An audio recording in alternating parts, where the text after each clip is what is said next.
The family is a script and you've been cast without consent. Every family runs on a script. It doesn't matter how loud, how quiet, how chaotic, or how religious they seem, there's a script. A set of unspoken rules, unwritten expectations, and invisible contracts that define who you're allowed to be, what you're allowed to say, and how far you're allowed to grow. You're born into a story that started long before you arrived, and unless you wake up to what's really happening, you end up playing a role that was assigned to you before you were even conscious enough to reject it. The truth is, most families are not built around love. They are built around control, around image, around hierarchy. In a functional family, there's room for authenticity. There's space for differences. There's enough emotional maturity for mistakes, healing, and growth. But in a dysfunctional family, especially one built around a narcissistic core, the structure is rigid, theatrical, and dependent on compliance. There is no real relating. There is only role-playing. And if you dare to stop playing your part, you don't just cause discomfort, you threaten the entire production. This is why so many black sheep, scapegoats, and truth-tellers find themselves pushed out of the family. Not because they did something wrong, but because they stopped doing what was scripted. In these families, the roles are often pre-assigned before a child even opens their mouth. One child is the golden one, the trophy, the performer, the extension of the family's ego. Another becomes the scapegoat, the one who carries the shame, absorbs the blame, and takes the fall for everything that goes unspoken. Another is the lost child, who disappears to survive. And around all of them orbit the enablers, the flying monkeys, the peacekeepers, and the image managers. These roles aren't just annoying, they're binding. They become psychological prisons, spiritual contracts, and lifelong performance obligations if you never name them for what they are. They are not your identity. They are survival strategies designed to uphold a dysfunctional hierarchy. They exist so the core dysfunction, usually the narcissistic parent, can maintain their illusion of being in control, admired, and unchallenged. And this isn't just psychology. This is spiritual engineering. Because the moment you see it as a script, you realize you were never free inside it. You were cast in a part. And the part was never meant to reflect your truth. It was meant to contain it. Many people go their whole lives trying to win over a family that never saw them. They chase roles like approval, validation, and permission. They think, if I just play it better, they'll finally love me. But the truth is, the script was never about love. It was about power. And if you were chosen to carry the weight of the family's dysfunction, it's not because you were weak, it's because you were strong enough to hold the lie without letting it break you. You were the one they could pin things on because they knew you wouldn't collapse. You were the one they attacked because they saw your light before you even knew it existed. They knew who you were, and their job was to make sure you never found out. The deeper pain of this realization is that it often starts with your own parents.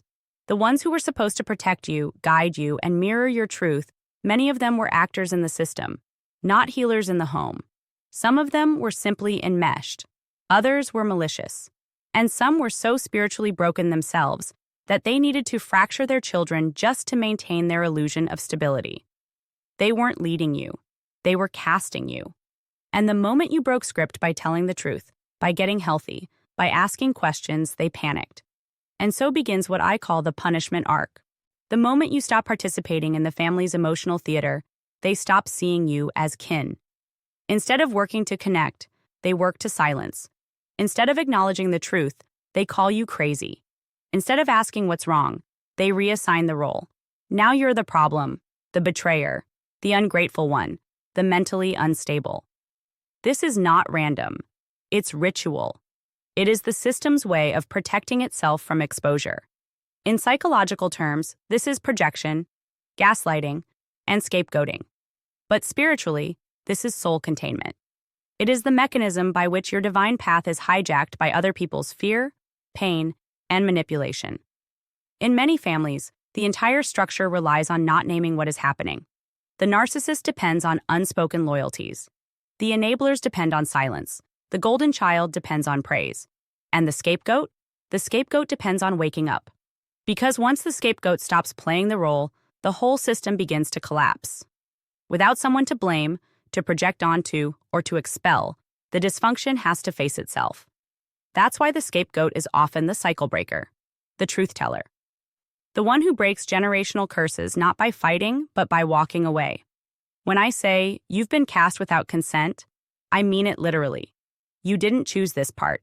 You were born into it. And every time you tried to step outside of it to have needs, opinions, desires, or dreams that didn't fit the role, you were punished. That's the trap.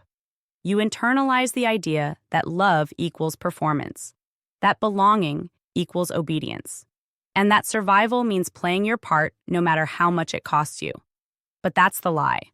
The truth is, love never requires a performance. Real belonging doesn't require self-erasure, and your survival depends not on obedience, but on authenticity. There's a spiritual contract embedded in every unspoken family role. It sounds like this. We will tolerate you as long as you don't outgrow us, as long as you don't question us, as long as you don't shine too bright.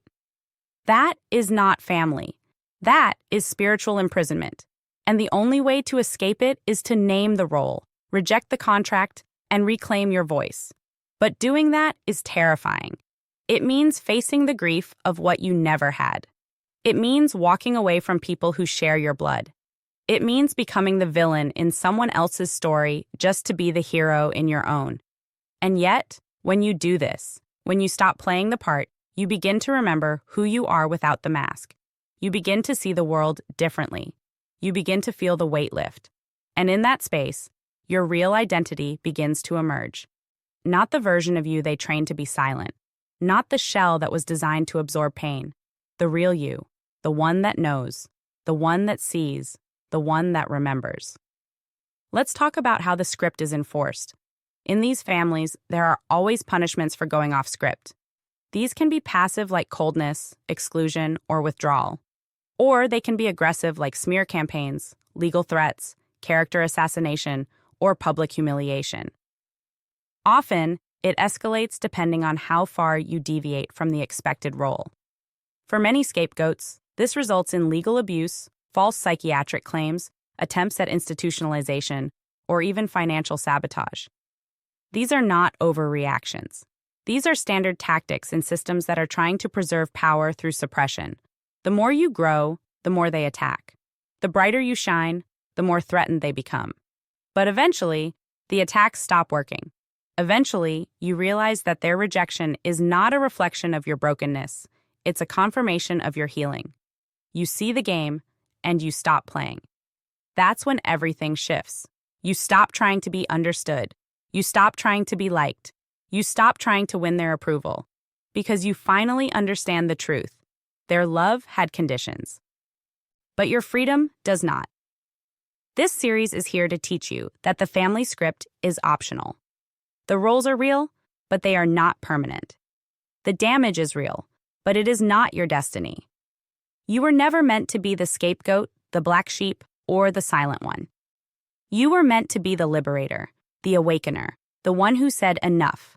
And I know it hurts. I know what it costs. I've paid it. I've lived through the accusations, the paperwork, the betrayal, and the exile. And I can tell you freedom is worth the loss. You are not the character they wrote for you. You are not the lie they spread about you. You are not the mental illness they projected onto you. You are not the shame they asked you to carry. You are not the invisible one, the difficult one, the sensitive one, the crazy one. You are the one who saw the truth and survived. So here's what we're going to do in this series. We are going to break down every role in detail. We're going to dismantle the logic behind them. We're going to name the spiritual and psychological impact. And we're going to walk through what it means to reject the role entirely. We're going to talk about what it means to reclaim your narrative, rewire your nervous system, and cut energetic ties to the dysfunction. We are going to reprogram your self-image so that it's no longer based on how they treated you, but on who you actually are. Because they don't get to define you. The role ends the moment you decide it does. And when you walk off that stage, everything changes. Not because they give you permission, but because you finally realize you never needed it. This is your script now. And the next chapter is freedom.